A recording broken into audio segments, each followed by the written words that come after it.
Sabemos que o nosso futuro são construídos das nossas decisões no presente. Então fica comigo, eu acredito que você vai ser edificado pela palavra de Deus.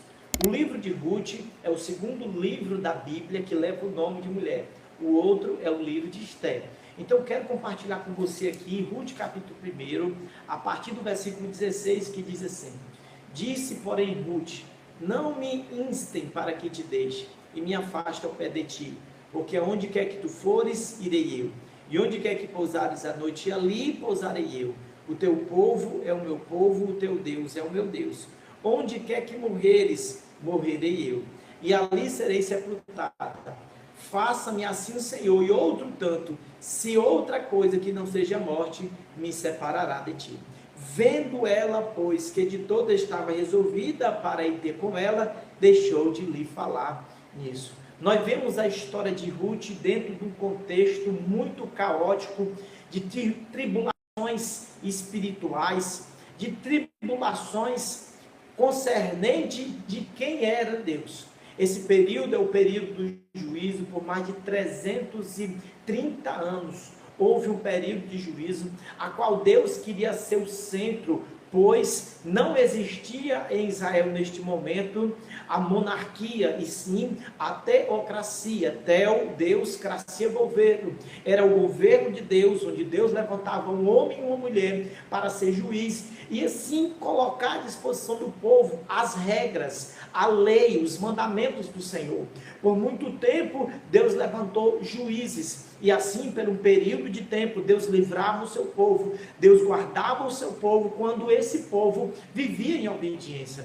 Assim também somos nós, queridos, quando decidimos viver conforme a palavra de Deus, conforme os seus mandamentos, o favor de Deus, a benevolência de Deus, a graça de Deus, a misericórdia de Deus, a provisão de Deus chega até nós. Então, como é bom viver debaixo da palavra do Senhor. A palavra, ela é a luz, a palavra, ela é o nosso guia, a nossa bússola, aquilo que diz, aquilo que aponta o caminho certo, e aquilo que traz luz naquilo que é errado, para que nós não venhamos fazer.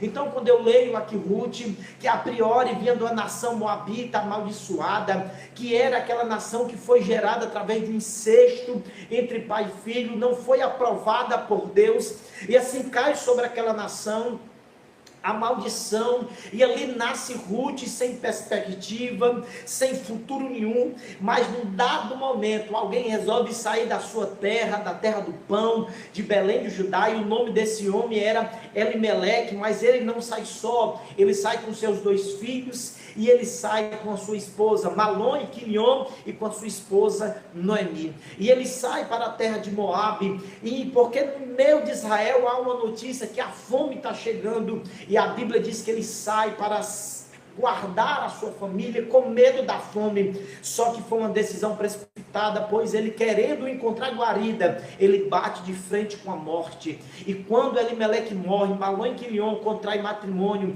um casa com Orfa, e Malom casa com Ruth, e ali passa quase 10 anos, e também acontece algo triste na família de Noemi, que já estava sem o seu marido. Agora os seus 2 filhos morrem, e a esperança de prosperidade, a esperança de futuro, que era carregada, que era endereçada, que pesava sobre a vida do homem, sobre o homem pesava a provisão, a proteção, aquele líder sacerdotal, aquele homem que encabeçava, aquele homem que cuidava, já não mais tem na família de Noemi. Agora ela fica desamparada, mas num dado momento da história, ela ouve que Deus visitou o seu povo com pão. A misericórdia de Deus alcançou Belém, a terra do pão, e ela decide no seu coração voltar. Logo eu entendo com essa passagem, não adianta o que você fez de errado, ou pensou em fazer de errado, ou está fazendo de errado,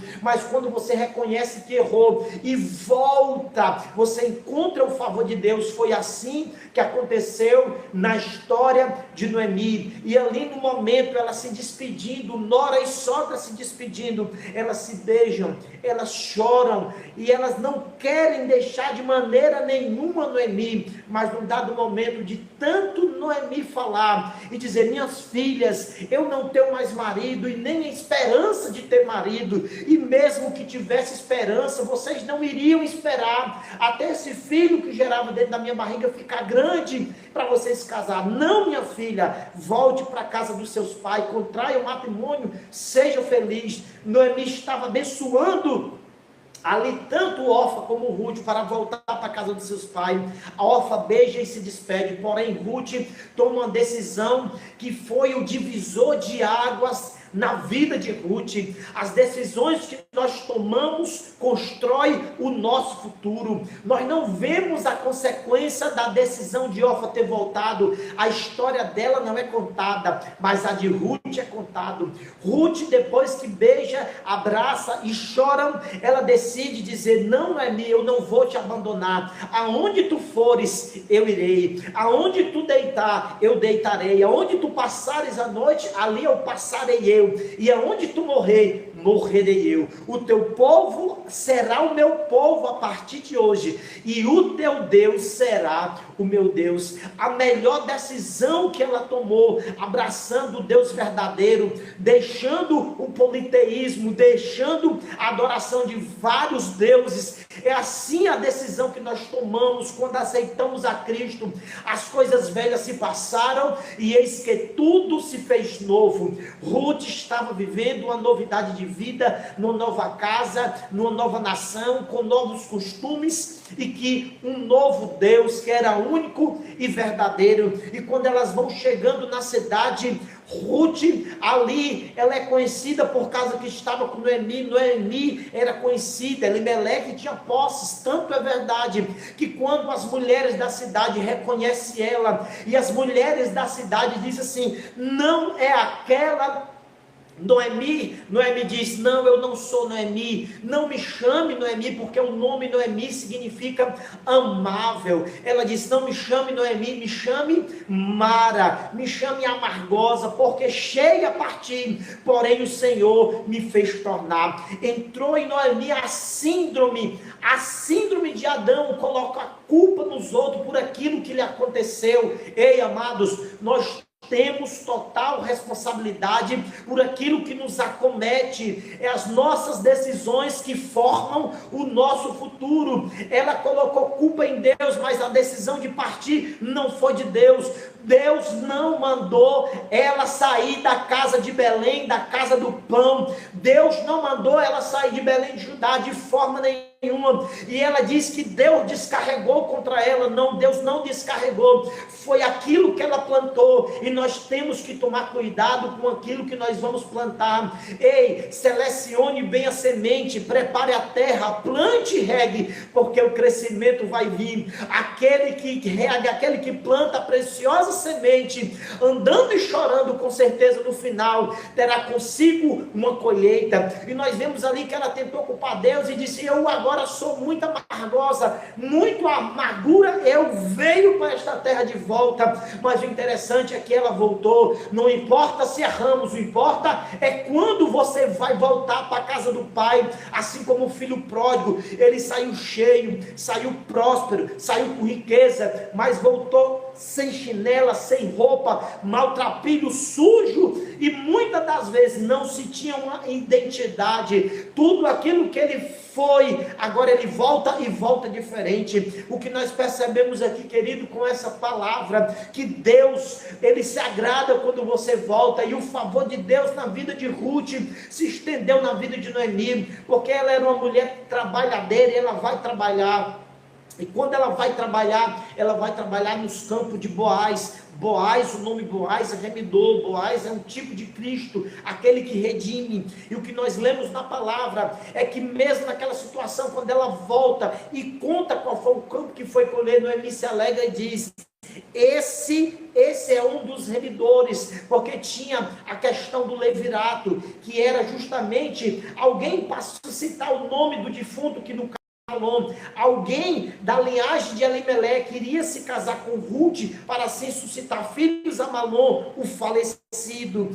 E na linhagem, para seguir-se o levirato, aquele homem Boaz era o segundo. E quando ele vai lá, Ruth está no campo, ele Ruth e diz: minha filha, não saia desse campo aqui, não fique aqui.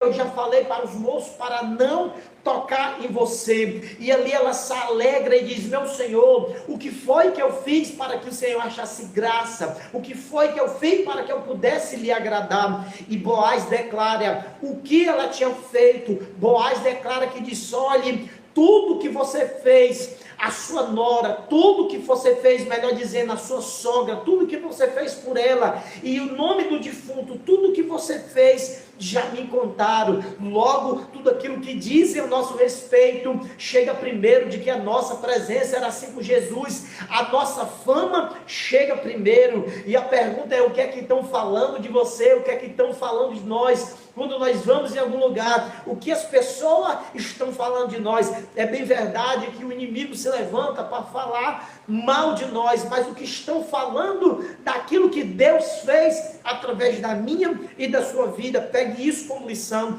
E ali ela se alegra e fica ali, em obediência a Noemi. Ela vai seguindo a lei do remidor, para que possível fosse Boaz o seu remidor. E ali Boaz lhe faz promessas, dizendo que se o remidor primeiro, que por direito tinha, não remisse ela, ele assumiria o risco. E assim assumiu. E assim hoje nós vemos, queridos amados irmãos, a história de Ruth. E hoje nós vemos a história de Ruth, que foi a avó de Davi. Veja só, que foi a avó de Davi, que veio a linhagem do Messias. Veja só, alguém sem nome, alguém sem perspectiva, morando numa nação amaldiçoada, mas por causa de uma decisão certa, mudou o rumo da sua vida. As nossas decisões do presente têm poder para mudar o nosso futuro. Veja o que você está plantando, analise a situação, analise o ambiente e veja se de fato é isso que você quer para a sua vida, para que lá na frente você não venha se arrepender e dizer: Deus não me avisou, Deus não falou comigo, isso não era o melhor. Ei, a palavra de Deus, ela é a bússola. A palavra de Deus diz as decisões que nós devemos tomar, quais decisões nós devemos seguir e o caminho, porque a palavra de Deus, ela é a luz, a palavra de Deus, ela é a guia para a nossa vida, e que você possa ter direção do Espírito Santo e tomar decisões corretas em todas as áreas da sua vida, e que Deus te abençoe, em nome de Jesus. O Deus que abençoou Ruth, te abençoe. Fica com Deus, querido, e fica na paz. Que esse período que antecede o carnaval seja um período de mudança, um período de transformação, um período de livramento, um período ao qual Deus possa abençoar a sua vida, em nome de Jesus. É isso que eu desejo para a sua vida. Deus te abençoe. Fique com Deus, fique na paz.